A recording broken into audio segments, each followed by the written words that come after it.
Tonight's topic is key issues facing New York State. And our host is Conal Friel. Good evening. Welcome to the American Family Association Presents. Tonight we have two guests with us, Herb London and Frank Russo. Herb London is the president of the Hudson Institute, a world-renowned think tank in Washington, D.C., and professor emeritus at NYU. Dr. London is a noted social critic whose work has appeared in every major newspaper and journal in the country, including the Wall Street Journal. He has been a guest lecturer on many radio and TV news programs and has appeared as a co-host on the popular CNN program Crossfire. In 1990, he was the Conservative Party candidate for governor in New York, getting more than any third-party candidate in New York history. In 1994, he was Republican Party candidate for New York State Controller, losing in a close election. He is currently a member of the Council on Foreign Relations. Frank Russo is the president of the AFA of New York, serves on the board of directors of Morality in Media, the advisory board of United New York for Choice in Education, the executive committee of the NASA Conservative Party. He has appeared on Phil Donahue, Geraldo, Larry King Live, and dozens of other radio and TV talk shows. Tonight we're going to discuss some of the major issues facing New York. My guest host is Mike Mulhall. Mike, the first question is yours. Thank you, Conal. Herb, I'm going to direct the first question to you. We're looking at topics facing, or issues that are facing the state of New York. In your opinion, why are we losing more people from our state than any other state in the country? Answer is very obvious. I mean, if you're a New Yorker today, you look at the tax burden, you look at the very few opportunities, job opportunities that exist, you look at the onerous regulations that exist in New York, and you say, why would I want to be here? If you're a 30-year-old about to start a business, the likely place to do it is certainly not New York. It might be North Carolina, it might be Nevada, but it's certainly not going to be New York City. When I ran for governor in 1990, the state budget was at $52 billion. Today it's at $122 billion. The increase in fees and taxes is $1.5 billion in the current budget. We find ourselves in a situation where you're driving private capital out of existence, in large part because you see the expansion of government. That expansion of government, if you consider the fact that we've gone from 1990 to 2008, a period of 28 years, at an increase of roughly something in the order of 8% a year, it's twice the rate of inflation, perhaps even 3 times the rate of inflation. So what we're talking about is people in Albany without any recognition at all of what the average person has to live by and the kind of standards that are established in the home largely because of this disposable income. That disposable income is continuing to diminish because the government is taking an ever-increasing portion of whatever money that you earn. And one other last point, and I'm sorry to go on so long. I've become very passionate about this issue. But at one very interesting point, I watch the Yankee games on a regular basis. 7th inning of every Yankee game, there's an ad taken out by New York State saying, are you having difficulty with health care? Why don't you join New York's Medicaid program? Well, Medicaid in New York today is larger than California. The Medicaid expense is larger than the expense in California and Texas combined. Now, when George Pataki was governor of the state, he had an ad and said, New York kids are healthy. Are they healthier than kids in Texas and California? He did it, and largely to burnish his own image. And so he was on TV all the time talking about this Medicaid program. But now you watch a Yankee game, here we are advertising for people to take advantage of the state's largesse. And the average person who is not benefiting from this Medicaid program simply has to pay for it. So here we are, you're not only paying for that ad in the middle of a Yankee game, you're also paying for the Medicaid. This is truly outrageous. Frank? Right, and very, very briefly, just to reiterate, and people are not aware of this, New York State loses in absolute numbers more net people than any other state in the nation. Rhode Island percentage-wise beats us, but that's a very small state. But in absolute number, we are second in percentage and the largest in the number of net people who live in the United States, not leaving out immigrants. We lose more people to other states, mostly south and west, than any other state in the nation by a wide, wide margin. And the reason is, as Herb says, is taxes. Our income taxes are not the highest in the nation, but among the highest. And when you combine that with our sales taxes, state sales tax coupled with a county tax rate, which in Long Island is 8.75%, in the city to have an income tax in addition, and that's another possibility that some of the counties are considering, a county income tax, And the property taxes in the suburbs of New York, they're low in New York City, property taxes, but the property taxes in the suburbs are enormous. The city has low property taxes, but they have an income tax. So when you combine all those taxes together, New York is the #1 state in the nation on taxes, and that's sending a signal to people, and that's why they're moving south and west, and it's a shame. It really is a shame. 4 of my 7 kids have already left. A 5th is probably going to leave, and it's very, very sad. I'm going to ask the second question. I mean, we brought up the topics of taxation. So if you combine the city of New York, which I think its budget is now $70+ billion a year, and the state of New York, we're looking at state of New York, your quote, Herb, was $122 billion. $122 billion. We're looking at in the almost new budget. $200 billion a year in taxes before we get to our federal taxes.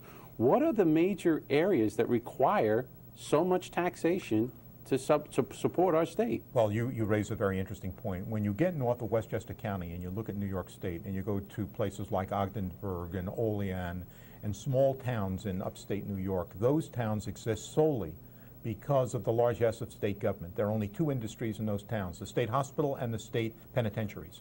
There's nothing else in those towns. There's no private industry. We've driven private industry out of the state. There is no longer any manufacturing that occurs in New York at all. And that is one of the great problems. How do these places survive? I mean, New York might survive because of the financial community, but with the retrenchment that's occurring there and the loss of what I've suggested may be as many as 40,000 jobs before December, even that tax base is going to shrink. You're But talking about upstate- Wall Street. That's correct. But upstate New York, you don't have a tax base. There's nothing there. And this is one of the great problems. All of these people are now working for one form of government or another. And that's why I say that the extension of government activity has driven private capital out of existence. If you're a young person about to start a business, the last place in the world you would consider is New York. And it's amazing that, in fact, you might even make the argument the last bastion of socialism is New York as well. Even the Chinese have come to the conclusion that socialism doesn't really work. But the people in New York have not come to that conclusion yet. Well, and to Herb's point, there was just a report last week that there were 5 prisons in upstate New York that were being prepared to be closed. They had less than 187 people in detention, and yet the Prison Workers Union was able to intercede on behalf, and those 5 prisons will remain open despite the fact that they are underutilized. And so again, Long Island, New York City are being asked to support what has become what supports a community somewhere up close to the Buffalo area. But again, your thoughts, Frank, in terms of how out of control this is. Well, and I think to the question precisely, the 2 areas that contribute to the bulk of that $122 billion state budget are education and health. Those are the 2 largest components. Now, the state's budget for education is how much? That's about $21 billion of the state dollars, and that excludes higher education. So that's for K to 12. But property taxes are another huge part. Most 2/3 of our school costs, almost 2/3 of the local school costs, or the K to 12 school costs, are covered by property taxes and by the city income tax. So when you add all that together, we're spending over $50 billion in New York State on education, and health care is another enormous area. The Medicaid part of it is, as Herb mentioned, we are the #1 culprit in Medicaid fraud. We're taking money from the federal government, which means other states, but in addition, most of it's paid for by counties and by the state government. We know we have a fraud problem. We've got to deal with it. A big part of it has to do with seniors. I mean, I've seen it in nursing homes. The New York State Legislature did correctly pass some legislation recently to make it a little more difficult to, in effect, be subsidized by other taxpayers in order to get into nursing homes. They made the waiting period a little bit longer. But the Medicaid fraud problem is enormous. I've heard numbers that I can hardly believe. The percentages of the dollars expended that have to do with fraud, and we've got to start focusing on that and going after the fraud. But in the area of education, this is another key thing. Even though we spend, of all 50 states, we're generally in first or second position of the 50 states. Washington, D.C. beats all 50 states in dollars per pupil. New York is either first or second. Yet where do we come out on the NAEP, National Assessment of Education Progress Test, 4th, 8th, 12th grade that are done every year? We always come out in the middle, between number 20 and number 30. I don't recall a year when we didn't, but roughly we come out in the middle. So quality-wise, we're mediocre, but we're at the top of spending. And guess who comes out below all 50 states? The one entity, Washington, D.C., which spends the most of all, comes out in 51st place. They're the only. So spending is not the problem. It's what we're doing with education. We have a system that is run by the teacher unions and by other unions. We're wasting money. We're not getting quality. What we really need, what is clearly called for here, is a new approach. But those are the two areas that we've got to focus on if we're going to deal with an escalating budget, and we know that later this year probably they're going to have to cut back on some things because they've not come out with a prudent budget right now here in the early part of the year. This is a de minimis issue, but I think I'd like to raise it anyway. It only represents $200 to $250 million in the budget, but I'm referring to members' items. And this is truly an outrage because it has become nothing but an extension of campaigns in the state. So local legislatures will provide for a cheese factory, or for a gay choir, or for a rowing club, or for lacrosse equipment. This is absolutely outrageous when you consider the fact that this is what the taxpayer has to bear in New York State. At one point, it was as high as $400 million. It's been brought down to $250 million. But it's still very symbolic. It suggests that the people who represent the citizens of this state do not have any appreciation or understanding of what the average person has to do in paying his taxes. This is a very real problem. If I may, Colin, I would just a follow-up. Is there any impact at all between illegal immigration and the health care that we're providing throughout the state of New York? Is there a place there where we're subsidizing that health care as well? Well, there's no question about it. Sure. I don't know the extent of it, but I know that's a part of the problem. There was a recent report that just showed Nassau University Medical Center that the cost borne by Nassau County tax-paying residents is in excess of $100 million a year to fund the health care of illegal immigrants. And while it's very generous on our part, I think it goes to Herb's point, which is collectively, you look at the burden that people are now bearing across the board, it is substantial, and it's in the face of what is now appearing to be a very deep and likely long-lasting recession. Notwithstanding Hillary Clinton's claims to the contrary, the fact is no one in the United States, legal or illegal, can be denied access to a hospital. So that if you require care in the United States and it's a public institution, you cannot be denied access to health care. Well, Dr. London, I'd like to stay on the education issue for a second. What can be done in New York State to bring the quality of education up and the costs down? Well, let me give you my view. It's a view that Frank, I think, has expressed, I think, in lyrical terms. And that is, I think that we need some form of choice, real choice, in New York State. A voucher would go a long way towards changing the character of education in New York. We've done an awful lot with schools that operate outside the general union rubric. But it seems to me that I've never met a parent, black or white, poor or rich, Hispanic or non-Hispanic, who has asked for an inferior education for his child. And my feeling is if you give parents choices, you can create a competitive environment that would serve as I think, the basis for a significant revolution in education across the board. Okay, we'll hold it there, Frank. I'll let you respond to that in a second. We've reached our halfway point in the program. Please stay tuned for this brief public service announcement. Thank you.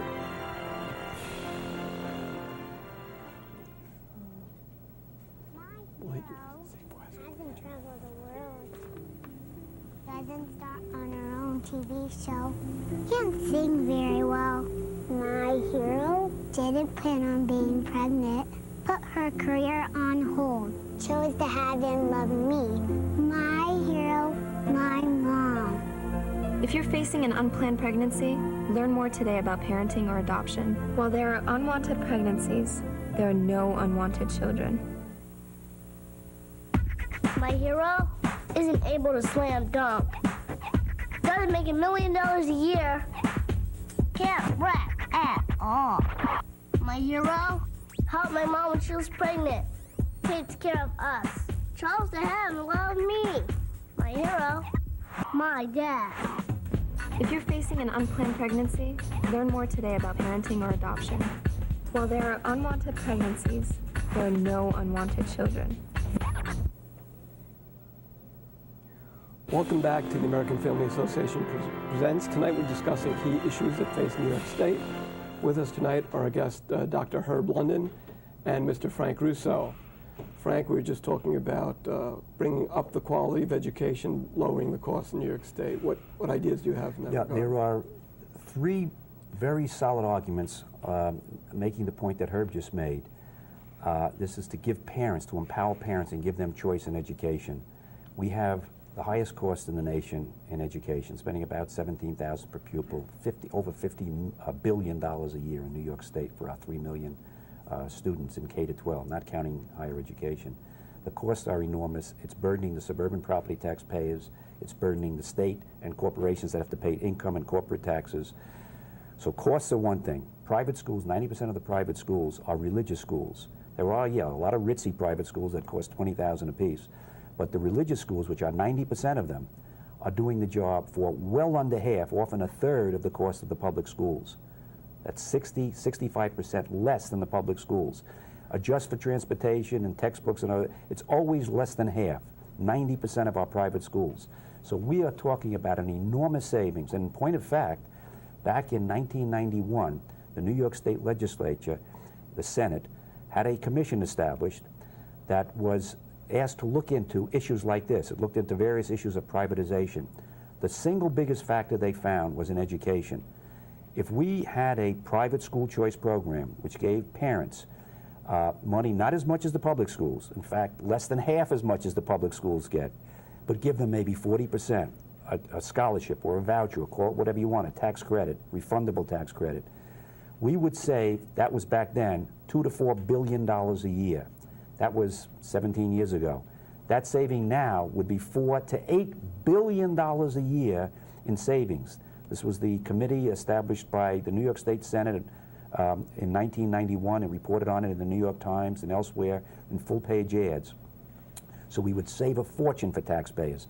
Number two, the quality would improve dramatically, as shown in Milwaukee, Cleveland, even Washington, D.C. is starting to encourage parents, giving them the right to choose a school, and the quality is improving based on studies done by Harvard professors Peterson. The studies are incontrovertible. Overwhelming evidence showing the kids are doing better, the parents are happier, gets parents more involved when they make a choice. They make a choice, that puts more pressure on them, and they know it's, hey, I'm not forced to go to this school, I'm picking it, so the inclination is to get involved more. So it's helped, and finally, morally, so the quality goes up, costs go down, and parents are going to pick a school that affirms the values they have. If they want a prayer said at the beginning of the day, that's up to them. I'm for that. I think that's good. A prayer before meals, certain behavior, sexual behavior, and so forth. You can pick a school that's going to teach certain things that you cannot teach in a public school that are going to encourage the child to behave the way you want them as the parent to behave. So for those three arguments, that's why we've got to. And how about the homeschooling movement? Do you support absolutely. That's vouchers for the homeschoolers? Yes, they should get, they won't get as much as a school, but they should get something to offset the cost and the time lost and so forth, because this means the mom stay home and is giving up a job and so forth. So they should be given. Anything like this will save the taxpayers money.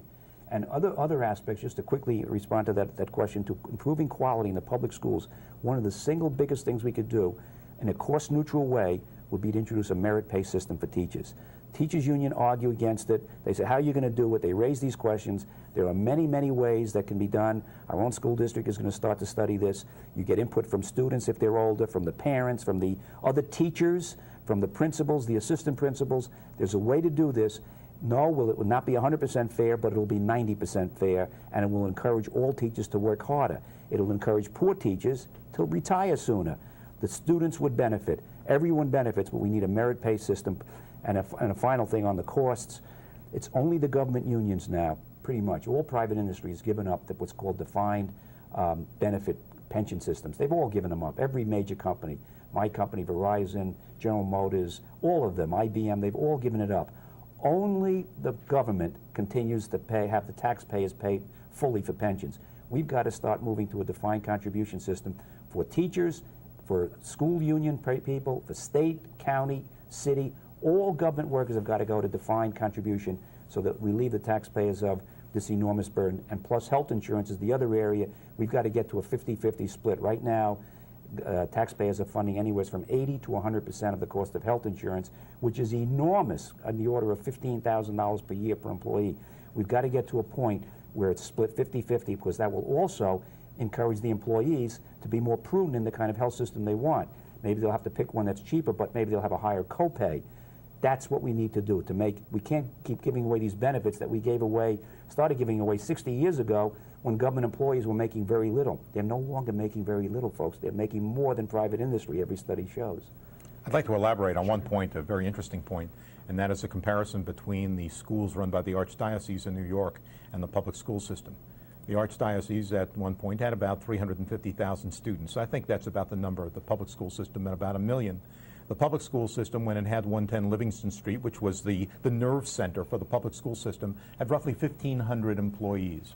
At the time, when I was running for office, I called up John Cardinal O'Connor and I said, how many people do you have in your administrative staff running a program for roughly 350,000?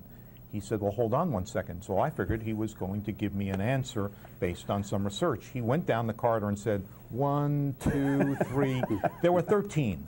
13 for a system of 350,000 as opposed to 1,500 for a system of roughly 1 million students. Now that demonstrates a great deal. The public school system at that point was graduating something in the order of 40% of its students. The Archdiocese was graduating 85% of its students. But what was most interesting, if you looked at the socioeconomic profile of the Catholic school system and the public school system, they were virtually the same. And on top of it, you even had more Protestants represented in the Catholic school system, the Archdiocese, than you did in the public school system. So the argument that somehow you were cherry picking, you had a very special breed of kid in the Catholic school system, didn't hold any water. Didn't Cardinal O'Connor even offer to take the worst of... He did indeed say that. He said, I will take any kids that you do not want in the public school system. But he was looking for some underwriting. He needed some support in order to keep this going. But the standards, the rigor that was associated with the Catholic school system was what accounted for the success. And this is true of many of the religious schools that Frank made reference to. And about 90%, as I think you've indicated, 90% of the schools that fall into the category of private schools in New York are indeed religious institutions. So if we were to say, let's apply the rigor associated with these schools to the public school system, you could really do something very notable and probably not have to spend as much money. The difference is we have a school system that is by and large run by the unions. And the collapse that has occurred in the state legislature, and even with the governor, who said very recently, we're not going to use testing as a standard for merit pay. We will not do that. Largely because the teachers union was very much appalled by that decision. So here you have the teachers union running the school system for the state, determining how much money is going to be spent, and having enormous influence over both the Senate, run by the Republicans, as well as the Assembly, run by the Democrats. So it's an extraordinary set of circumstances. But aren't we very close to being at the tipping point, which is, to both of your points, which is the Catholic school system, by a recent estimate I saw in a published report, saves the New York State taxpayer somewhere in the neighborhood of about $7.5 to $8 billion a year because of the lower costs associated with as good, if not better, education demonstrated by results.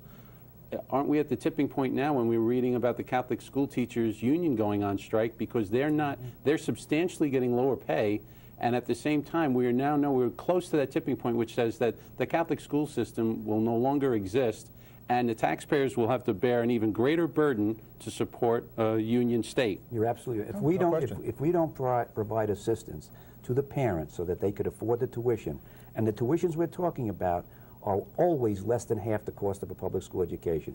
They're more in the order of 35–40% at most. And if we could provide that assistance, everybody wins. The students win, the parents win, they get the school they want. The taxpayers save a fortune. Everyone wins. The only ones against it, as Herb said, are the teacher unions, who control not only the Democratic Party, which they control nationwide, but in New York State, Joe Bruno and the Republicans kowtow to the teacher unions to the detriment of parents, students, and taxpayers. So school choice then is the magic bullet that we're looking for, and I assume you agree in homeschooling as well. You would give homeschoolers... Oh, absolutely. I think that you've got to consider alternatives of that kind. And as I've indicated, I've never met a parent anywhere in the United States who's ever said to me, you know, I want an inferior education for my child. I do have great confidence that parents in the United States can make the right decision. I have far more confidence in them than I do in the teachers union. And that's one of the reasons why, a little like Bill Buckley's line, that, you know, I prefer to be ruled by the first 100 names in the Boston Telephone Directory than the Harvard faculty. And I prefer to be ruled by the parents in America rather than by the teachers union. And one other point that I did, one thing that greatly disappoints me and saddens me is to see, especially in our cities, New York City in particular, but all the cities, and in some of the suburbs, is to see in the minority communities, the minority parents, every poll has shown, overwhelmingly want the right to choose their child's school, much more so than the whites. The whites are 50-50, but Hispanics and African Americans, by a margin of 4-1, 80-20, want the right to choose their child's school. Yet, these minorities, Hispanics and African Americans, are voting for liberal Democrat assembly people who are opposed to it, who kowtow to the teacher unions.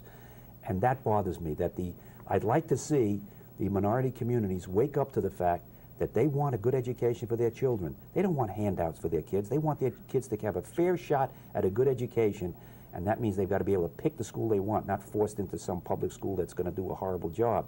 But that means they've got to start informing themselves as to what the candidates they're voting for, what positions do they take. Every Democrat just about in the state, not every, 90% are against school choice. The Republicans are for school choice, but Joe Bruno, who heads the Senate, he will not even allow good legislation to come to a vote, and the Republican senators keep electing him as their head. We only have about 2 minutes left, but well, I just you want wanted to to make comment one on interesting point about this. The Children's Scholarship Fund, which is a fund organized by benefactors who like the idea of kids in public schools going into private schools if they choose to do so, if their parents choose to do so. So they created a fund of money. A lot of interesting benefactors who have been involved in this enterprise. But what's most interesting is that when they have what they call their lottery, and the parents who want their kids to go to a private school and their kids are presently in a public school, their number is chosen. The ecstasy, the excitement, the joy that you see on the faces of these parents, they scream, they yell, they embrace, largely because they feel now we have an opportunity to send our kids to a first-rate school. It is very dramatic. What's interesting is that all the research indicates that the best ticket out of poverty is education, and yet we seem to have this incredible dilemma that we're not able to understand the consequences of the policy decisions that our elected leaders are currently employing on our behalf. It makes absolutely no sense. There's no consequences to what we do politically. 30 seconds, Frank. No, there are a couple of other issues in New York State. We didn't get a chance. Yeah. The Democrats are pushing this RAP bill, this extreme pro-abortion rights bill, Reproductive Health and Privacy Protection Act. It will make abortion legal for 9 months. It'll allow partially delivered babies to be killed just before the head is removed. They turn the baby around, deliver the feet first, kill the baby. It'll take away the parents' right to advise their child. It'll give kids a right to get abortions at age 15. It'll force Catholic hospitals to perform abortions. It's terrible. Okay, thank you for watching us tonight. We'll see you next week. Thanks very much.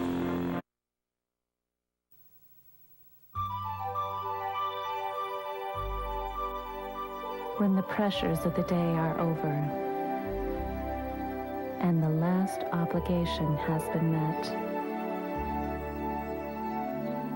there comes a time to celebrate the greatest gifts of all.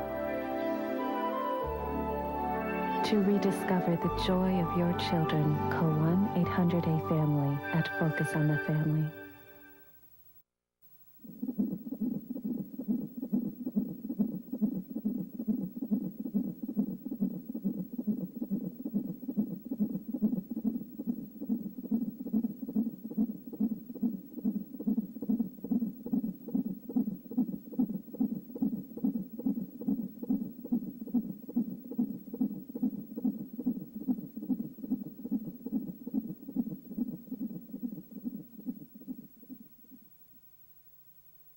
Okay, thank you for watching us tonight. We'll see you next week. Thanks very much. This program was brought to you by the American Family Association of New York. For further information, please contact the Hudson Institute New York office, 90 Broad Street Station, 2003, New York, New York, 10004.